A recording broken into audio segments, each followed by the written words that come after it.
గుర్తు చేయనవసరం లేదు. శ్రీ మహావిష్ణువు తన 7వ పునర్జన్మలో రాముడిలా అయోధ్యలోనే జన్మించాడు. అక్కడ మేం గుడి కట్టుకుంటామంటే కట్టుకోమని సుప్రీంకోర్ట్ ఆఫ్ ఇండియా పర్మిషన్ ఇచ్చిందే కానీ రాముడికి సైంటిఫిక్ ప్రూఫ్ ఏంటి అని అడగలేదు యువర్ ఆనర్. మూఢనమ్మకమని కొట్టిపారేయలేదు.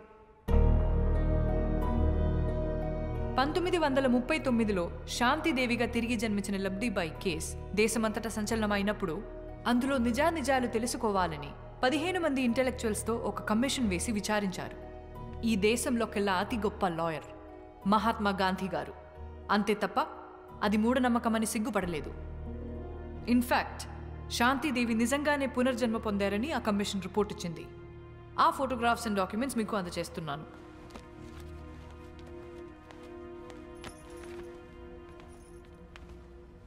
ఈ కేసుకి కూడా సైంటిఫిక్ ప్రూఫ్ లేదు యువర్ ఆనర్. అలాగే నా క్లయింట్ వాసుదేవ్ కూడా రీఇన్కార్నేషన్ ఆఫ్ శ్యామ్ సింగారాయ్ కాబట్టే తన కథలు తనే తిరిగి రాసుకున్నాడు. There is no copyright violation in this case your honour. నిజాన్నైతే నిరూపించొచ్చు, కానీ ఇది సత్యం. సాక్ష్యం ఉండదు యువర్ ఆనర్.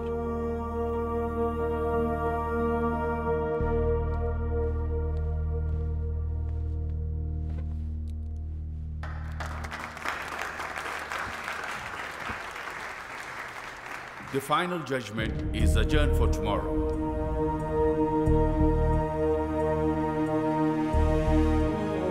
దేశంలో సంచలనం సృష్టిస్తున్న శ్యామ్ సింగరాయ్ తిరిగి జన్మించాడన్న కేసులో ఇవాళే ఆఖరి తీర్పు వెలువడబోతోంది.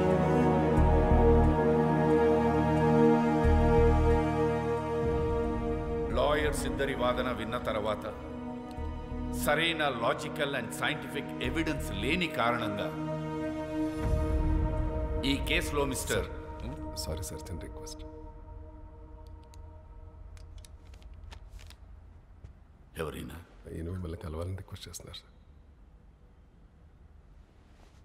రమ్మను. ఆఖరి క్షణాన్న పర్సనల్ రిక్వెస్ట్ కింద ఈ కేసులో ఒక కొత్త సాక్ష్యాన్ని కోర్టులో ప్రవేశపెట్టడానికి నేను అనుమతిస్తున్నాను.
మిస్టర్ మనోజ్ సింగ్ రాయ్, చెప్పండి, ఈ కేసులో మీరేం చెప్పదలుచుకున్నారు?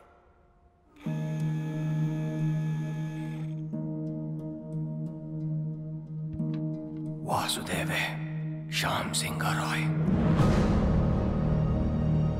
నా తమ్ముడు శ్యామ్ బాబు తిరిగి వాసుగా జన్మించాడని నేను నమ్ముతున్నాను, పూర్తిగా నమ్ముతున్నాను.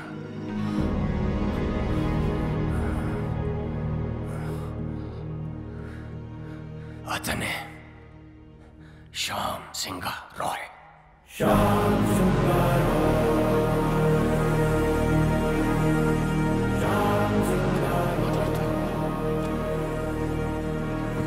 Silence in the court, please.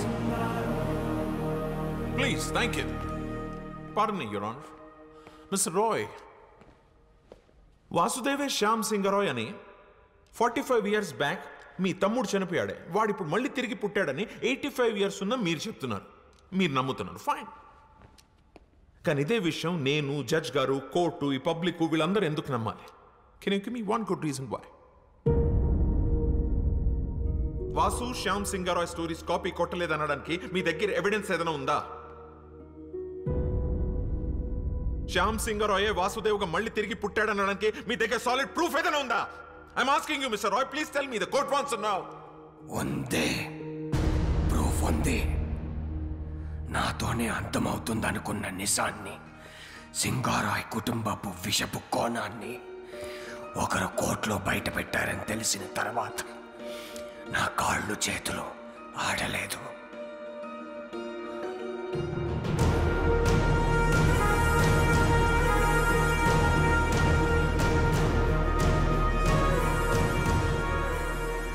Publish అయిన పుస్తకాలని, అందులో కథలను ఎవరైనా కాపీ కొట్టగలరు.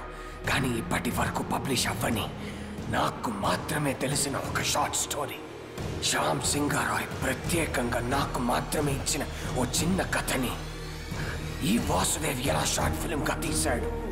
తనకు ఆ కథ ఎవరిచ్చారు? ఒక చిన్న కథ. అసలు కథ ఏంటంటే, తనకి చిన్నప్పటి నుంచి పెయింటింగ్ అంటే ప్యాషన్.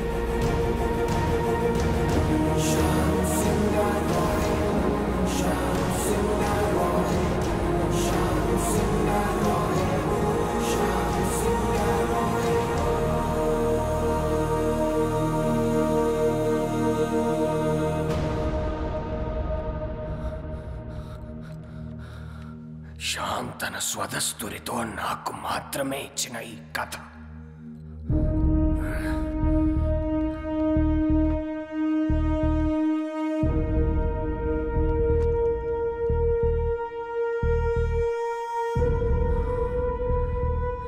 అదే కథను షార్ట్ ఫిల్మ్గా తీశాడు ఈ Vasudev.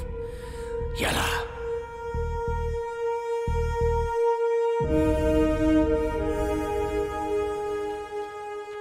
As chairman of SR publishers నేను ఈ కేసుని విత్డ్రా చేసుకుంటున్నాను. ఎందుకంటే ఈ 3 కథలే కాదు, ఈ కంపెనీకే తను ఓనర్. పిటిషనర్సే ఈ కేసు విత్డ్రా చేసుకున్నందుకు ఈ కేసు ఇంతటితో క్లోజ్ చేయబడింది.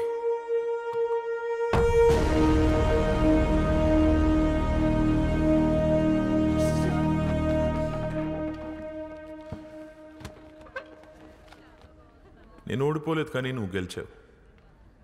Good job. I'll see you in court again. All the best.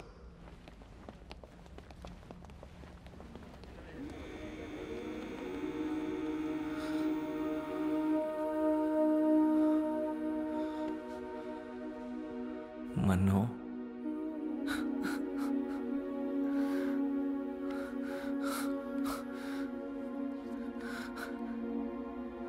నన్ను క్షమించరా శ్యాంబాబు, నేనే నిన్ను చంపుకున్నాను. అన్నయ్యలు అంత పని చేస్తారని నిజంగా నాకు ఆ రోజు తెలియదురా. కానీ నువ్వు మొండోడివిరా, అందుకే మళ్ళీ జన్మించావు.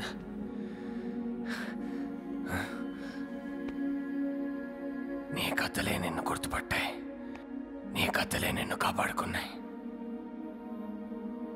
ఈ ఆస్తి, ఈ కంపెనీ అంతా నీదేరా, తీసేసుకో. ఏం చేసుకోవాలరా దాంతో? జీవితాంతం తోడుంటానని మాటిచ్చి పెళ్లి చేసుకున్నాను రోజీని. మధ్యలోనే వదిలేసి వెళ్ళిపోయారు. ఆఖరి క్షణం వరకు ఎదురు చూస్తుంటుంది నేను తిరిగి వస్తానని.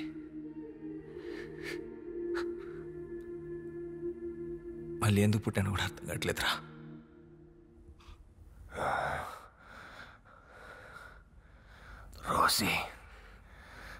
రోసి బ్రతికే ఉందిరా, నీకోసం ఎదురు చూస్తూ ఉంది. అంటే ఇప్పుడు రోజీ బ్రతికే ఉంది. మా మామయ్య వాళ్ళ ఊర్లో దాచుంచాను. అన్నయ్యలు చనిపోయాక మాతో పాటు వచ్చేయమని చెప్పాను, కానీ తను రానంతే.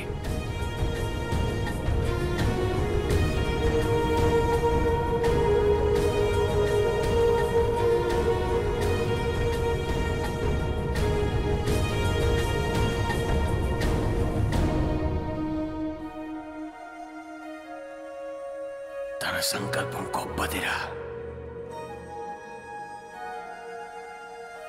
అందుకే నువ్వు మళ్ళీ జన్మించావు.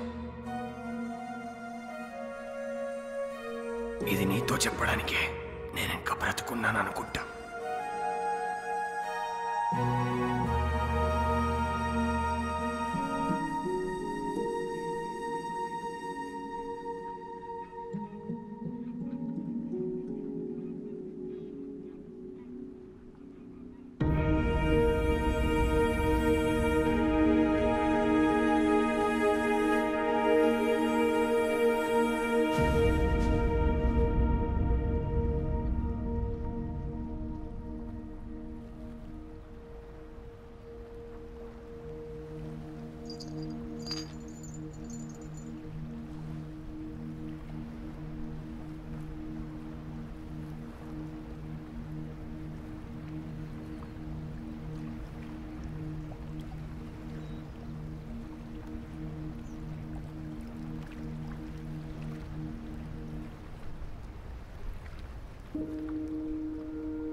ఇలా ఒక అమావాస్య రోజు నీ ఒడిలో పడుకొని నిన్నే చూస్తూ మా మీద చిరునవ్వుతూ చనిపోవాలనుంది.